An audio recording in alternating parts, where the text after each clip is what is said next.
Most welcome in this session. Today we shall discuss the common section of KBS, PRT, TGT and PGT perspective on education and leadership जो हमारा consist करेगा 60 items को। यहाँ हमको question मिलेंगे 60 या 60 number के, ठीक है, जो कि 5 सेक्शन में आपका डिवाइड है। तो in this video we shall discuss top MCQ of perspective on education and leadership, या हम बोल सकते हैं केबीएस पेडागोजी के क्वेश्चंस को हम यहाँ पर डिस्कस करेंगे। जो आपका चाहे पीआरटी हो या टीजीटी हो या पीजीटी हो, सबका कॉमन सेक्शन है। और ये हमारा जो सेक्शन में perspective on education and leadership, ये हमारा 5 चैप्टर या 5 यूनिट में डिवाइड है या 5 सेक्शन में ये डिवाइड है। चलिए यहाँ पे हम डिस्कस करते हैं एमसीक्यू को, ठीक है। हमारे आज के section perspective on education and leadership, शिक्षा और नेतृत्व के परिप्रेक्ष्य में, हमारा पहला प्रश्न है यहाँ पर, या फर्स्ट क्वेश्चन है, who said that adolescence is a period of stress, strain, storm and strive. किशोरावस्था संघर्ष, तूफान, तनाव की अवस्था है। ये आपका जो क्वेश्चन है पहला, इसके 4 ऑप्शन दिए गए आपका, एलिजाबेथ हार्लॉग, एरिक्सन, पियाजे या स्टैनली हॉल। तो ये मोस्ट इंपॉर्टेंट क्वेश्चन है हमारा, मोस्ट इंपॉर्टेंट जो हमारा स्टेटमेंट है, जो मेनली जितने भी एग्जाम होते हैं आपके टीचिंग से रिलेटेड, चाहे आपका सीटेट हो, केबीएस हो, एनबीएस हो, मोस्टली जगह पे आपको रिपीटेड होता है। तो स्टेटमेंट दिया गया है स्टैनली हॉल के द्वारा, जिन्होंने किशोरावस्था के ऊपर या एडोलेसेंस स्टेज के ऊपर बहुत ब्रॉड और बहुत डिटेल स्टडी की है, ठीक है। Second question, according to the cognitive development theorist, the child can understand the basic principles of casual thinking and scientific experimentation in a period of infancy, early adolescence, concrete operations, later adolescence। Hindi में बोलेंगे, संज्ञानात्मक विकास सिद्धांतकारों के अनुसार बच्चा किस अवधि में कारण सोच, मतलब ये रीजन है तो ये क्यों है, ठीक है, और वैज्ञानिक प्रयोग के मूल सिद्धांतों को समझ सकता है। तो यहाँ पर आपको बताना है कौन सी स्टेज है, ठीक है। कॉग्निटिव डेवलपमेंट की जब हम बात करते हैं, दो मेन हमारे साइकोलॉजिस्ट हैं, कौन कौन, एक हमारे हैं जेरोम ब्रूनर और दूसरे हैं हमारे जीन पियाजे, जिन्होंने कॉग्निटिव डेवलपमेंट की थ्योरीज को दिया है। तो जो जीन पियाजे की आपकी थ्योरी है, उन्होंने अपनी स्टेजेस को डिवाइड किया 4 में, ठीक है। पहला हमारा यहाँ पे हो जाता है सेंसरी मोटर स्टेज, एसएमएस, जिसका ड्यूरेशन है आपका 0 से 2 साल। सेकंड हमारा है प्री ऑपरेशनल स्टेज, पॉज, ठीक है, ये हमारा है 2 साल से 7 साल तक। तीसरा है हमारा कॉन्क्रीट ऑपरेशनल स्टेज, 7 साल से 11 या 12। और लास्ट हमारा फॉर्मल ऑपरेशनल स्टेज, जो कि है हमारा 11-12 से लेकर 17 और 18, या जहाँ तक कि बच्चे का कॉग्निटिव डेवलपमेंट होने के चांस रहते हैं, ठीक है। अब यहाँ पे बात हो रही किस एज में, ठीक है, बच्चा कैजुअल थिंकिंग, मतलब अगर ये वर्क हो रहा है तो इसके पीछे क्या रीज़न है, ठीक है, तर्क वितर्क करना और जो साइंटिफिक एक्सपेरिमेंट होते हैं उनको समझना। तो ये एज हमारी होती है अर्ली एडोलेसेंस, जिसको हम बोलते हैं पूर्व किशोरावस्था, ठीक है। पूर्व किशोरावस्था का मतलब यहाँ पर बच्चा जब एंट्री करेगा, 13-14 साल का जो बच्चा होगा, जो चाइल्डहुड से ट्रांसफ़र होगा किसमें, किशोरावस्था में, ठीक है, जिसको हम बोलेंगे इनिशियल जो एज रहेगी हमारी किशोरावस्था की, अर्ली एडोलेसेंस स्टेज। तो इस स्टेज में बच्चे के अंदर इक्वालिटीज डेवलप हो जाती हैं। एंड नेक्स्ट क्वेश्चन हमारा रहेगा, as per contemporary perspective the course of child development is, ठीक है। यहाँ पे हमारा जो क्वेश्चन है, समकालीन विचारधाराओं के अनुसार बाल विकास की प्रक्रिया है, ठीक है।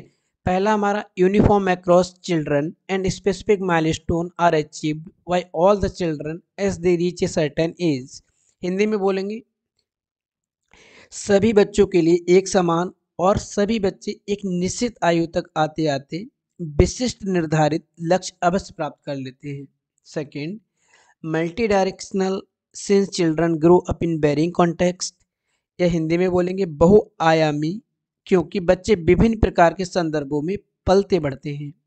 थर्ड हमारा, completely unpredictable even though development is unidirectional for all. Hindi में बोलेंगे, पूर्वानुमान बिल्कुल नहीं लगाया जा सकता है, क्यों, यद्यपि विकास सभी के लिए एक दिशात्मक होता है। और लास्ट ऑप्शन जो हमारा, सिर्फ माता पिता से प्राप्त आनुवांशिक गुणों के द्वारा निर्धारित होती है, या determine solely by hereditary information receive from parents. ठीक है, तो यहाँ पर जो हमारे क्वेश्चन है, इसका हमारा जो आंसर रहेगा वो आंसर रहेगा हमारा कौन आंसर रहेगा हमारा सेकेंड, मल्टी डायरेक्शनल। ठीक है, या जिसको हम बोलेंगे option B, multi directional since children grow up in varying context, बहुआयामी। ठीक है, बहुआयामी क्योंकि बच्चे विभिन्न प्रकार के संदर्भों में पलते बढ़ते हैं। देखो अब यहाँ पे मल्टी डायरेक्शनल की हम बात करते हैं। मल्टी डायरेक्शनल का मतलब यहाँ पर क्या हो जाता है, यहाँ पर बच्चे का फिजिकल डेवलपमेंट भी होता है, कॉग्निटिव जिसको हम मेंटल, जिसको हम कॉग्निटिव, मेंटल और इंटेलेक्चुअल कहते हैं, ये एक हमारा डेवलपमेंट होता है, एक दूसरी डायरेक्शन होती है। ठीक है, तीसरा हमारा यहाँ पे होता है इमोशनल, चौथा हमारा सोशल। तो मतलब बच्चे के साथ डेवलपमेंट होता है तो क्या होता है, child development is divided into physical, cognitive, motor, social domain. तो ये क्या होता है, एक हमारा एक मल्टी डायरेक्शनल होता है। ठीक है, विभिन्न दिशाओं में हमारे बच्चे का डेवलपमेंट होता है। जब हम बात करते हैं फिजिकल डोमेन की, तो physical domain include changes in body size and shape, शारीरिक आकार संरचना में ठीक है चेंजेस होते हैं। कॉग्निटिव की हम बात करते हैं तो यहाँ पर क्या होता है, हमारे जो इंटेलेक्चुअल एबिलिटीज़ हैं, जिसमें मेमोरी की हम बात कर लेते हैं, अटेंशन की बात कर लेते हैं, प्रॉब्लम सॉल्विंग एबिलिटीज़ की बात कर लेते हैं, इमेजिनेशन की बात कर लेते हैं, और टेम्परामेंट हमारा यहाँ पे इंक्लूड हो जाता है। जब हम बात करते हैं सोशल की, तो यहाँ पर मोरल रीजनिंग की बात हो जाती है, नैतिक जो तर्क हमारे होते हैं। इसके साथ साथ में सेल्फ नॉलेज, सेल्फ स्टीम की हम बात कर ले। Next question, unfolding of individuals inherent trait is known as, इसको हम हिंदी में बोल सकते हैं अलग अलग क्षमताओं, योग्यताओं और गुणों को प्रकाशित करना, उनको विकसित करना। इसको क्या कहा जाता है, ऑप्शन ए डेवलपमेंट, विकास, ऑप्शन बी मैचुरेशन, परिपक्वता, ऑप्शन सी ग्रोथ या वृद्धि, ऑप्शन डी फंक्शनिंग, कार्य प्रणाली। ठीक है, तो यहाँ पे आपको बताना unfolding of individuals inherent traits known as. तो यहाँ पर जब हम बात करते हैं मैचुरेशन की, तो maturation refers to the unfolding of individual traits और पोटेंशियल। ठीक है, परिपक्वता क्या होती है, किसी भी व्यक्ति के, किसी भी इंडिविजुअल्स की, उनकी गुणों को, ट्रेट्स को, या उनकी एबिलिटी, उनकी योग्यताओं को, या उनकी कैपेसिटी या पोटेंशियल को अनफोल्ड करना, डेवलप करना, कंट्रोल करना या फुल करना। ठीक है, तो ये क्या होता है, ये हमारा होता है मैचुरेशन। और मैचुरेशन क्या होता है, maturation is a natural process, ये प्राकृतिक क्रिया है जिसमें क्या क्या इंक्लूड रहता है, हमारा इमोशनल मैचुरेशन, सांवेगिक परिपक्वता, मेंटल मैचुरेशन जिसको हम बोल सकते हैं मानसिक परिपक्वता, और हमारा फिजिकल मैचुरेशन जिसको हम बोल सकते हैं शारीरिक परिपक्वता। ठीक है, किसके द्वारा होता है, between the interaction of environment and heredity, जो कि हमारा परिणाम होता है वातावरण और वंशानुक्रम का। तो यहाँ पे हमारा ऑप्शन बी करेक्ट हो जाएगा। ठीक है, मैचुरेशन। ठीक है, यहाँ पर मैचुरेशन हो जाएगा आपका, जिसको हम बोलेंगे परिपक्वता। ठीक है, नेक्स्ट क्वेश्चन पे बढ़ेंगे आगे। During the period of childhood A development. ठीक है, बाल्यावस्था की अवधि में विकास से क्या आशय है, मतलब विकास का क्या मीनिंग है यहाँ पर, ड्यूरिंग चाइल्डहुड स्टेज, या जिसको हम बोलेंगे बाल्यावस्था की टाइम। ये consist only of quantitative changes, जिसके अंदर केवल मात्रात्मक परिवर्तन शामिल रहते हैं। ठीक है, नेक्स्ट हमारा इज डिसऑर्डरली एंड डिसजॉइंटेड, या हिंदी में बोल सकते हैं अनियमित या असंबद्ध। ठीक है, तीसरा हमारा रहेगा यहाँ पर क्या, तीसरा हमारा रहेगा is slow and can not be measured, धीमी गति से होता है, जिनका मापन नहीं किया जा सकता है, जिनका मूल्यांकन नहीं किया जा सकता है। ठीक है, अगला हमारा है last, is multi layered and complex, बहुस्तरीय व जटिल होता है। देखो जब हम बात करते हैं डेवलपमेंट की, तो आपको मालूम है कि development is a complex process, not a simple process. क्यों, डेवलपमेंट में केवल हम फिजिकल डेवलपमेंट ही नहीं होता है, डेवलपमेंट के साथ साथ, फिजिकल डेवलपमेंट के साथ साथ इमोशनल डेवलपमेंट, मेंटल डेवलपमेंट, ठीक है, linguistic development, social development, moral development, developments के वेरियस एस्पेक्ट होते हैं, वो भी साथ में आपके चलते हैं। तो ये बहुत कॉम्प्लेक्स प्रोसेस है, टिपिकल प्रोसेस जो कि बहुत स्तरों में विभाजित रहती है। बहुत स्तर का मतलब क्या है यहाँ पर, हमारा physical development, mental development, emotional development, linguistic development, moral development, character development, इसी तरह हमारे डेवलपमेंट के जो कई फेसेस होते हैं। तो हमारा ऑप्शन यहाँ पर कौन सा करेक्ट होगा, यहाँ पर हमारा ऑप्शन डी करेक्ट हो जाएगा। बहुस्तरीय, मल्टीलेयर्ड एंड कॉम्प्लेक्स और बहुत जटिल या टिपिकल संरचना है हमारी, ठीक है। अगला क्वेश्चन हमारा रहेगा, which of the following is primary agent of socialization for children. एक बालक के सामाजिकरण में प्राथमिक एजेंसी या प्राथमिक भूमिका कौन निभाता है। बुक्स एंड मैगजीन, ठीक है। Option B immediate family, option C parents work place, option D staff hospital, stop staff at hospital. इसको हम हटा देंगे यहाँ पे, ठीक है। यहाँ पे बात हो रही है प्राइमरी एजेंट ऑफ सोशलाइजेशन। देखो जो प्राइमरी एजेंट की हम बात करते हैं तो यहाँ पर हमारी आती है इमीडिएट फैमिली। इमीडिएट फैमिली में कौन कौन रहता है, पेरेंट्स रहते हैं, ठीक है। यहाँ पे पेरेंट्स हो जाएंगे आपके। इसके साथ साथ में बच्चे के सिस्टर्स एंड ब्रदर्स हो जाएंगे, उनके भाई बहन जो होंगे, ठीक है। और कौन हो जाएगा, अगर घर में उनकी बुआ, चाची, ठीक है, ताई या जो भी होंगी यहाँ पे हमारी, वो यहाँ पे आ जाएगी। मतलब वो फैमिली मेम्बर जो बच्चे को सोशलाइज करने में हेल्प करते हैं, मदद करते हैं। तो यहाँ पे हमारा ऑप्शन बी इमीडिएट फैमिली आएगा।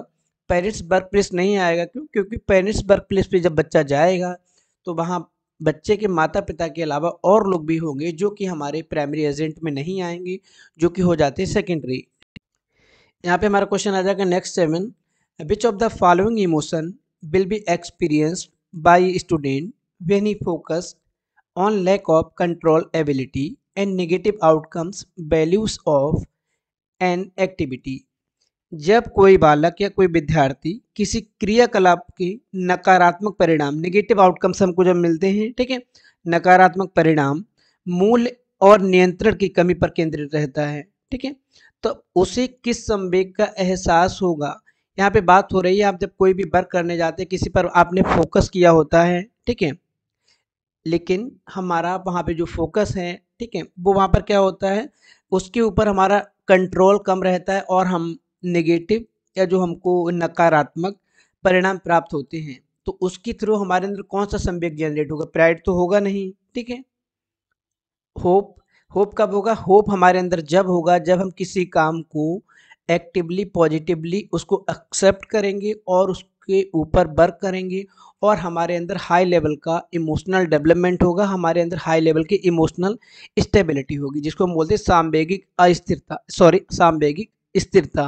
मतलब हमको कोई भी काम दिखाया गया तो हम उसको होप, ऑप्टिमिस्टिक रहते हैं वहाँ पे कि हम इस काम को कर पाएंगे। अगर आपका मोरल पहले ही डाउन हो जाता है, आप उस चीज़ के बारे में नेगेटिव सोचने लगते हैं, तो आपके अंदर होप नहीं आएगा। अगला एन्जॉयमेंट, तो एन्जॉयमेंट भी नहीं होगा, सीधी सी बात है। आपको यहाँ पे रिजल्ट हैं, जो परिणाम हैं वो नकारात्मक या नेगेटिव मिल रहे हैं, तो आप एन्जॉय तो कर ही नहीं पाएंगे। यहाँ पे हमारा जो रहेगा वो रहेगा एंजाइटी, जिसको हम बोलते हैं हिंदी में चिंता। ऑप्शन डी यहाँ पे हमारा करेक्ट रहेगा, जिसको हम चिंता बोलते हैं, जिसको हम दुश्चिंता भी बोल सकते हैं, या एंजाइटी, ठीक है। देखो जब हम बात करते हैं फियर की, फियर या एंजाइटी यहाँ पे जो हमारा हो जाता है, ये उन कंडीशंस में होता है क्रिएट जब हम किसी भी कार्य को करते हैं और हमको घबराहट महसूस होती है, वहाँ पे हमारे अंदर तनाव आता है, तो वो हमारा होता है एंजाइटी। आशा की जब हम बात करते हैं होप, जो हमारा सेकंड ऑप्शन दिया गया है यहाँ पे, होप का मतलब क्या होता है, ये हमारा एक ऐसा पॉजिटिव इमोशन होता है जो हमको इमीडिएट और हमारे आने वाले फ्यूचरिस्टिक अप्रोच के साथ में चलता है। हम यहाँ पर पॉजिटिव फीलिंग्स को लेके चलते हैं, पॉजिटिव इमोशंस को लेकर चलते हैं यहाँ पर, और ये हमको हाईली मोटिवेटेड रखता है कि ये काम हम इसको कर पाएंगे, तो इसको हम कनेक्ट करते हैं ऑप्टिमिस्टिक व्यू से, ठीक है। अगला हमारा यहाँ पे आनंद, जिनको हम बोलते हैं इंजॉयमेंट। इंजॉयमेंट में क्या है, हमारे आसपास जिस भी हमने एक्टिविटी में पार्टिसिपेट किया उसको हम इंजॉय करेंगे, पॉजिटिवली लेंगे, तो सीधी सी बात है वहाँ पे एडजस्ट हो जाएंगे। किसी भी टिपिकल वर्क को जब आप इंजॉयबिलिटी के साथ में करते हैं तो वो आपके लिए ईजी हो जाता है वहाँ पे, ठीक है। और प्राइड की जब हम बात करते हैं, जब हमको किसी अपने वर्क के ऊपर गर्व की महसूस होता है, हम किसी के प्रति ऐसा एटीट्यूड बनाते हैं कि हमको एक काम कर ही लेना है और हम इसको बहुत क्लोजली कर ले जाएंगे, और करने के बाद में हमको जो फीलिंग आती है वो होता है प्राइड, जिसको हम बोलते हैं गर्व। क्वेश्चन नंबर हमारा रहेगा 8, which of the following are major socialization agency. यहाँ पे बात हो रही है सामाजिकरण की मुख्य एजेंसी कौन सी है, मुख्य अभिकरण कौन सा है? कम्युनिटी, समुदाय, फैमिली, परिवार, यह हमारा फॉर्मल एजुकेशनल इंस्टीट्यूशन, मतलब ये फॉर्मल एजेंसी जिनको हम बोलते हैं औपचारिक। अगला हमारा D, all of the above. यहाँ पर पूछा जा रहा है सामाजिकरण के मुख्य अभिकरण कौन से हैं। तो देखो यहाँ पर सामाजिकरण समुदाय से भी होता है, ये हमारा सेकेंडरी हो जाता है।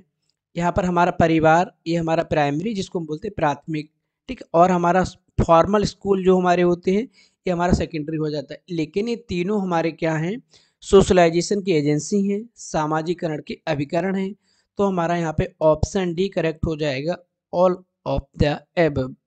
आगे बढ़ते हैं, क्वेश्चन नंबर 9 की हम बात करते हैं। यहाँ पर understanding human growth and development enables a teacher to.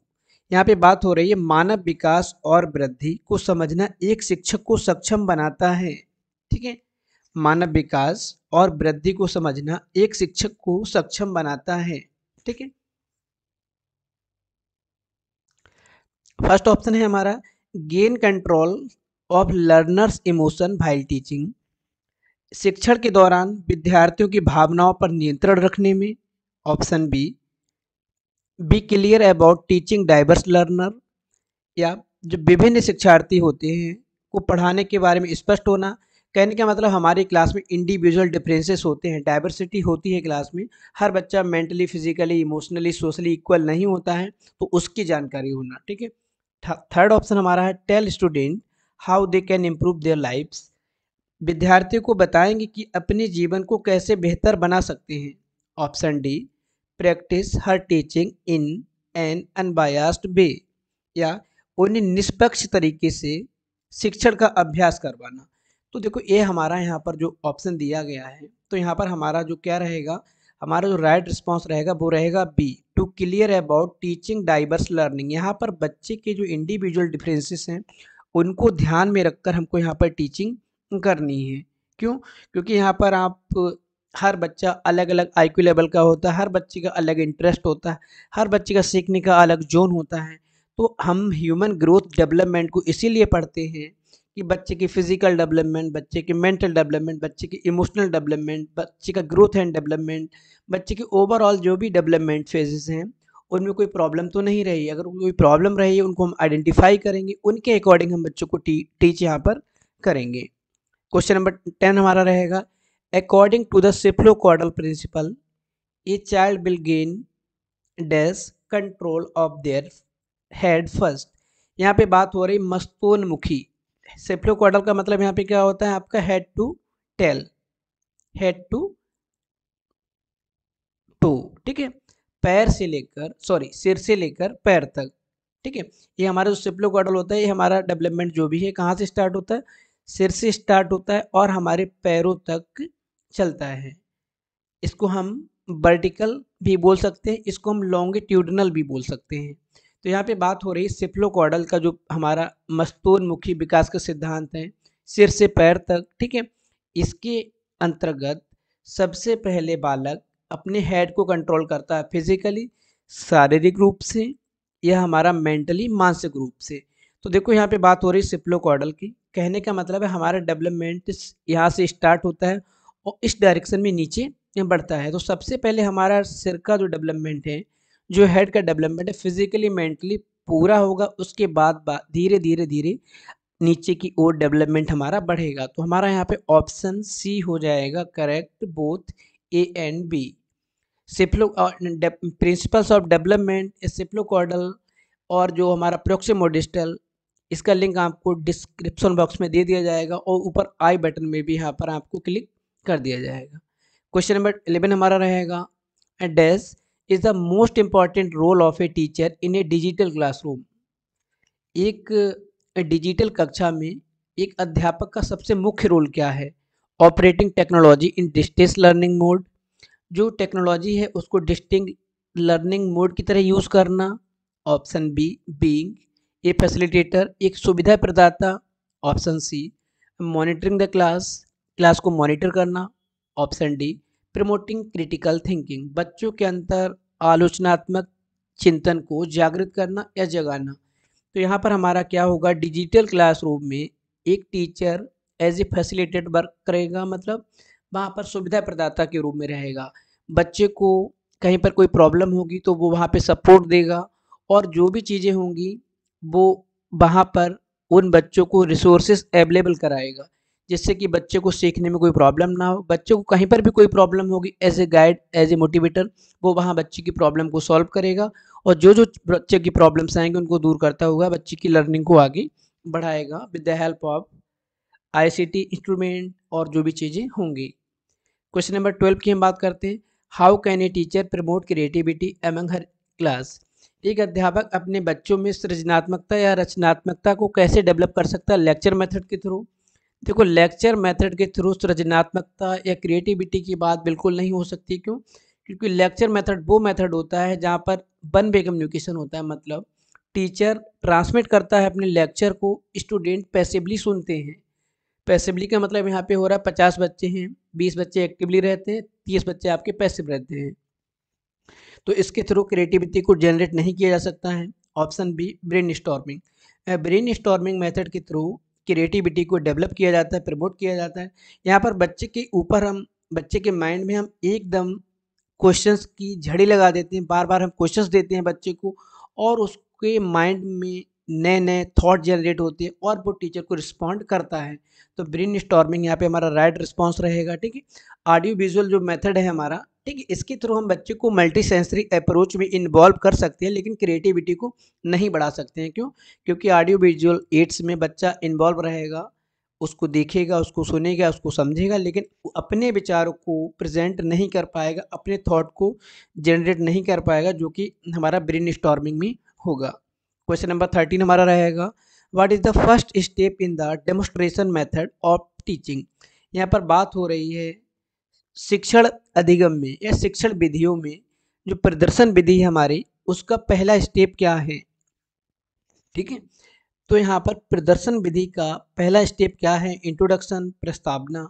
Option B, blackboard usages, जो हमारा श्याम पटकार है उसका प्रयोग। ऑप्शन सी, कॉन्सेप्ट कंपाइलेशन, जो टॉपिक हमको पढ़ाना है उसको कंपाइल करना। Option D, planning.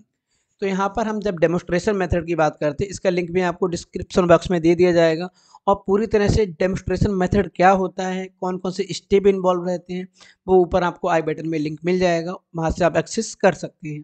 देखो, जब हम बात करते हैं डेमोस्ट्रेशन मेथड की, तो डेमोस्ट्रेशन मेथड में हम सबसे पहले करते हैं प्लानिंग। क्योंकि डेमोस्ट्रेशन मेथड में अगर हम प्लानिंग नहीं करेंगे, एट रैंडम अचानक से जाके अगर हम क्लास में डेमोस्ट्रेशन करते हैं, और बाय द चांस वो डेमोस्ट्रेशन हमारा एक्यूरेट वे में ना होकर, जो हम वहाँ पे अपने गोल बना के ले गए थे, जो हमने ऑब्जेक्टिव फ्रेम किए, वो फुलफिल नहीं होते हैं, या जो हमको बच्चों के सामने एक्टिविटी करनी है, जो बच्चों को दिखाना है, वो वहाँ पे हम नहीं कर पा रहे हैं। तो यहाँ पर हम पहले से प्री प्लान रहेंगे कौन से स्टेप पे हमको किन किन चीज़ों को करना है। तो हमारा डेमोस्ट्रेशन मेथड में सबसे पहला स्टेप रहेगा हमारा प्लानिंग। तो 13 क्वेश्चन में हमारा ऑप्शन डी रहेगा correct. Question number 14, the dash रहेगा यहाँ पे, curriculum consist of the course, lesson and learning activities students in participate. ठीक है। यहाँ पे बात हो रही है कौन सा कैरिकुलम, ठीक है, मतलब पाठ्यचर्या की बात हो रही है, जिसके अंदर एक कोर्स, पाठ्य योजनाएं और हमारी अधिगम गतिविधियाँ इंक्लूड रहती, जिनमें बच्चे पार्टिसिपेट करते हैं। तो वो हिडन कोर्स तो नहीं होगा। ठीक है। वो होता है हमारा फॉर्मल कोर्स, जिसको हम बोलते हैं औपचारिक पाठ्यचर्या। औपचारिक पाठ्यचर्या में क्या होता है, आपको भी मालूम है कि हर कुछ फिक्स रहता है। यहाँ पर हमारा कंटेंट, हमारा सिलेबस, हमारी जो बॉडी है, कहाँ पे हम, बॉडी का मतलब स्कूल, यूनिवर्सिटी। ठीक है। तो यहाँ पर हमारा जो फिक्स रहता है, टाइम की फिक्स है, हमको यहाँ पे डिग्री मिलती है, जो भी चीज़ें हैं। ठीक है। और लर्निंग एक्टिविटीज़ जो होती है, जहाँ स्टूडेंट पार्टिसिपेट करते हैं। ऑप्शन भी हमारे यहाँ पे करेक्ट होगा, formal. The formal curriculum consist of the course, lesson, learning activities students participate in. Question number 15 की हम बात करते हैं। यहाँ पर learning disabled children differ from mentally retarded children on in that. यहाँ पे बात हो रही अधिगम अक्षम बालक। लर्निंग डिसेबल का मतलब अधिगम अक्षम बालक। दूसरा हमारा मेंटली रिटार्डेड, जिनको हम बोलते हैं मानसिक मंदित बालक। ठीक है। ये हमारे हैं मानसिक मंदित बालक। एक हमारे हैं LD और एक है हमारे MR, मेंटली रिटार्डेड और लर्निंग डिसेबल। यहाँ पे पहला ऑप्शन है हमारा, they have usually average intelligence, वे दोनों बालक औसत बुद्धि के होते हैं। Option B, they are able to learn in the most areas, वे मैक्सिमम एरिया में सीख सकते हैं। Option C, they have learning disability in one area, उनके अंदर केवल एक जोन में वीकनेस होती है या एक जोन में अक्षमता होती है। ऑप्शन डी हमारा यहाँ पे हो जाएगा ऑल ऑफ द एबव। ठीक है, तो यहाँ पर जो लर्निंग डिसेबिलिटी वाले बच्चे होते हैं हमारे, ठीक है, और जो हमारे होते हैं मेंटली रिटार्डेड चिल्ड्रन, ठीक है, यहाँ पर हमारा ऑप्शन डी करेक्ट हो जाएगा, ऑल ऑफ द एबव। क्योंकि बात करते हैं हम लर्निंग डिसेबल मेंटली रिटार्डेड की, तो इन लोगों के पास में अगर हम इसका सब क्लासिफिकेशन करते हैं तो यहाँ पर EMR और एक हमारा TMR और एक हमारा CMR, ठीक है, एक वो कैटेगरी होती है जिनको हम एजुकेट कर सकते हैं, जिनको हम शिक्षा दे सकते हैं। एक हमारे होते हैं TMR, जिनको हम केवल ट्रेनिंग दे सकते हैं, इनका माइंड इस लेवल का नहीं होता है कि इनको एजुकेट किया जा सके। ट्रेनिंग का मतलब ये डेली रूटीन के अपने वर्क कर पाएंगे और भी जो भी चीज़ें होती हैं। और CMR ये वो कैटेगरी होती है जिनको कस्टडी में रखना होता है, मतलब इनका माइंड इतना वीक होता है कि ये अकेले नहीं छोड़े जाते हैं। लर्निंग डिसेबिलिटी में भी क्या होता है, एक ऐसा जोन होता है, बच्चा एक जोन में यहाँ पर वीक होता है, मतलब हर जोन में वीक नहीं होता है। तो हमारा ऑप्शन डी यहाँ पे करेक्ट हो जाएगा, ऑल ऑफ द एबव। लेकिन तुलना करेंगे हम MR और लर्निंग डिसेबिलिटी की, तो लर्निंग डिसेबिलिटी को भी अगर हम प्रोफाउंडली लेके जाएंगे, कुछ बच्चे ऐसे लर्निंग डिसेबल होंगे जो चीज़ों को नहीं सीख पाएंगे ईजिली। और मेंटली रिटार्डेड की हम बात करेंगे, EMR वालों को और लर्निंग डिसेबिलिटी वाले जो नॉर्मल हैं उनको ही हम यहाँ पे लेंगे। तो क्या होता है, दोनों के पास एवरेज लेवल होता है इंटेलिजेंस का, ठीक है, और भी मैक्सिमम एरिया में लर्न कर सकते हैं, कुछ एरिया को छोड़ के। क्वेश्चन नंबर 16 की हम बात करते हैं, टीचर यूजेस विजुअल एड्स, एक अध्यापक के द्वारा जो हमारे दृश्यात्मक उपकरण होते हैं, अधिगम सामग्री होती है, उसका प्रयोग किया जाता है क्यों? इंटरेस्टिंग बनाने के लिए, अट्रैक्टिव आकर्षक बनाने के लिए, चीप सस्ता बनाने के लिए, डी कॉस्टली महंगा बनाने के लिए। तो यहाँ पर टीचर के द्वारा TLM का यूज़ करना, टीचिंग लर्निंग मटेरियल का, चाहे वो ऑडियो यूज़ हो, चाहे विजुअल हो, चाहे ऑडियो विजुअल हो, इससे बच्चों को क्लासरूम में रोचकता लाना, सजीवता लाना और बच्चे उसमें रुचि ले पाएँ। तो ऑप्शन ए हमारा यहाँ पे करेक्ट होगा। ठीक है, क्वेश्चन नंबर 17 की हम बात करते हैं यहाँ पर, eight which angle a teacher must stand while writing on the black board. यहाँ पे बात हो रही है क्लास में जब टीचर पढ़ाने जाते हैं या ब्लैक बोर्ड पर जब वो लिखते हैं, ठीक है, ब्लैक बोर्ड पर लिखते समय टीचर को कितनी डिग्री का कोण बनाना चाहिए। ठीक है, देखो यहाँ पे पहला ऑप्शन आपका 55, 65, 45, 35। जब हम ब्लैक बोर्ड पे लिखते हैं तो हमको एंगल बनाना होता है 45 का, 45 के एंगल पे लिखते हैं। कहने का मतलब हाफ हमारा आई साइड ब्लैक बोर्ड के ऊपर रहता है और हाफ आई साइड हमारा रहता है क्लासरूम में, जिससे कि बच्चों के ऊपर भी हम वहाँ पर ध्यान रख पाते हैं। Teacher should stand at an angle of 45 degree, ठीक है, while writing on blackboard, as standing at this angle he will be able to keep on eyes on the students and can immediately address students body language and facial expression that suggest confusion about the material। यहाँ पे हम बात करते हैं हिंदी में, किसी भी शिक्षक को ब्लैक बोर्ड पर लिखते समय 45 अंश के कोण पर खड़ा होना होता है, क्योंकि इस कोण पर खड़े होकर वह छात्रों पर नज़र रख सकता है, छात्रों की शारीरिक भाषा के ऊपर नज़र रख सकता है और छात्रों के जो फेशियल एक्सप्रेशन होते हैं, जो चेहरे के हाव भाव होते हैं, उनको भी वो वहाँ पर देख सकता है। और उनको लगता है बच्चे को कोई कन्फ्यूज़न होता है तो तुरंत वहाँ पे अटेंटिव होकर उनसे ये चीज़ पूछ सकता है। लेकिन अगर 45 का आप एंगल नहीं बनाएंगे तो आपको पता नहीं चलेगा क्लासरूम में कौन सी एक्टिविटीज़ हो रही हैं वहाँ पे। क्वेश्चन नंबर हमारा नेक्स्ट रहेगा, to encourage children to become more responsible for their own learning is a part of which rule। यहाँ पे बात हो रही है, हिंदी में बोल सकते हैं इसको हम, बच्चों को स्वयं के लिए या स्वयं सीखने के लिए अधिक जिम्मेदार बनाने के लिए या बनने के लिए प्रोत्साहित करना किस भूमिका का हिस्सा है। मतलब बच्चे को हम मोटिवेट करते हैं, बच्चे को हम रिस्पॉन्सिबिलिटी देते हैं कि आप अपने पेज से अपने अकॉर्डिंग मोटिवेट होकर लर्निंग करें या अधिगम को करें, अफेक्टिव रोल। ठीक है, दूसरा हमारा इंटरेक्टिव रोल, तीसरा हमारा प्रोसीजरल रोल और चौथा हमारा बिहेवियरल रोल। अफेक्टिव को हम बोलेंगे असरदार भूमिका, ठीक है। दूसरा हमारा रहेगा इंटरेक्टिव, ठीक है। तीसरा हमारा रहेगा प्रक्रियात्मक भूमिका और अगला हमारा रहेगा व्यवहार्य भूमिका, ठीक है। तो यहाँ पर जब हम बात करते हैं इंटरेक्टिव रोल की, इंटरेक्टिव रोल क्या होता है? इंटरेक्टिव रोल वो होता है जहाँ पर टीचर स्टूडेंट्स ऑलरेडी इंटरेक्टेड होते हैं।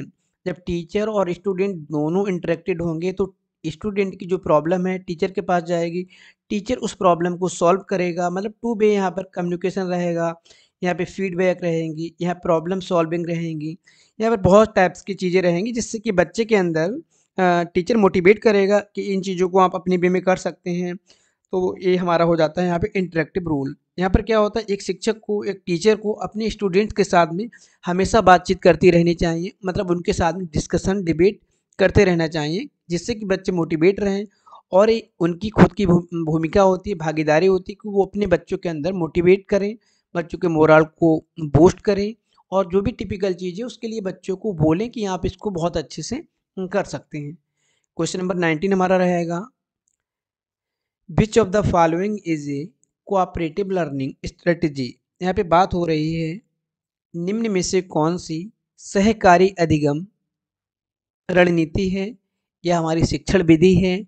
शेप, आकार देना, सीरियसन, सीरियसन मतलब सीरियल देना, ठीक है।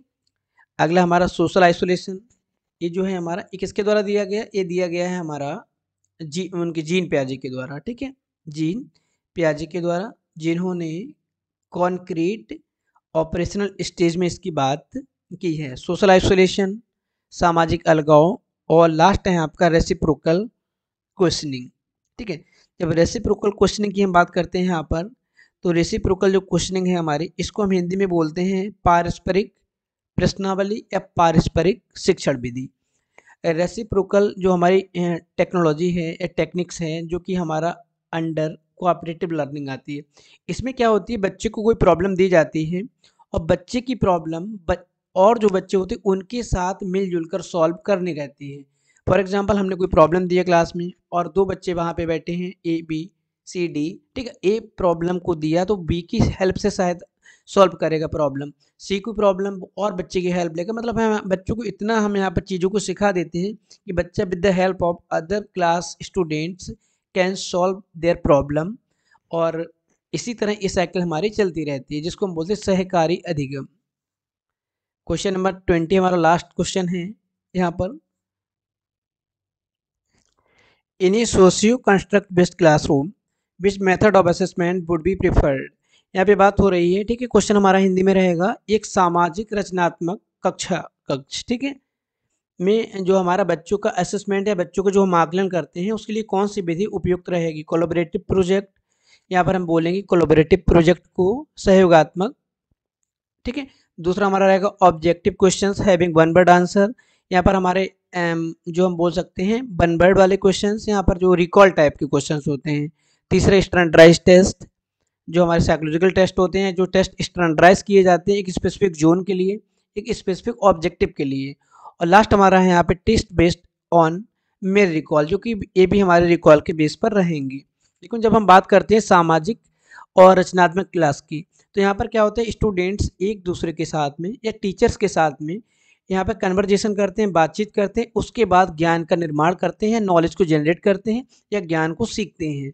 लेकिन जब भी हम बात करते हैं सोशल कंस्ट्रक्ट बेस्ड क्लासरूम की या सामाजिक रचनात्मक क्लासरूम की, तो यहाँ पर जो हमारा लर्निंग नेचर होता है वो क्या होता है, वो कोऑपरेटिव होता है, एक दूसरे के कोऑपरेशन की चीज़ हम यहाँ पर चीज़ों को सीखते हैं। तो यहाँ पर क्या होता है, विद्यार्थियों को, लर्नर को, स्टूडेंट्स को हम मोटिवेट करते हैं कि वो हर चीज़ को एक दूसरे की सहायता के साथ में चीज़ों को वहाँ पे कर पाएँ, एक दूसरे के और जो बच्चे हमारे ग्रुप में जो रहेंगे उनके थॉट को यूज़ करें, उनके कॉन्सेप्ट को यूज़ करें, उनके द्वारा डिस्कशन करें और इन चीज़ों को वहाँ पे सॉल्व कर पाएँ। तो यहाँ पर हमारा ऑप्शन ए करेक्ट हो जाएगा, कोलैबोरेटिव प्रोजेक्ट, सहयोगात्मक परियोजनाएं जिनको हम बोल सकते हैं। तो यहाँ पर हमने डिस्कस किए हैं 20 most important questions education and leadership को। नेक्स्ट वीडियो में हम बात करेंगे नए प्रश्नों के साथ में, तब तक के लिए थैंक यू।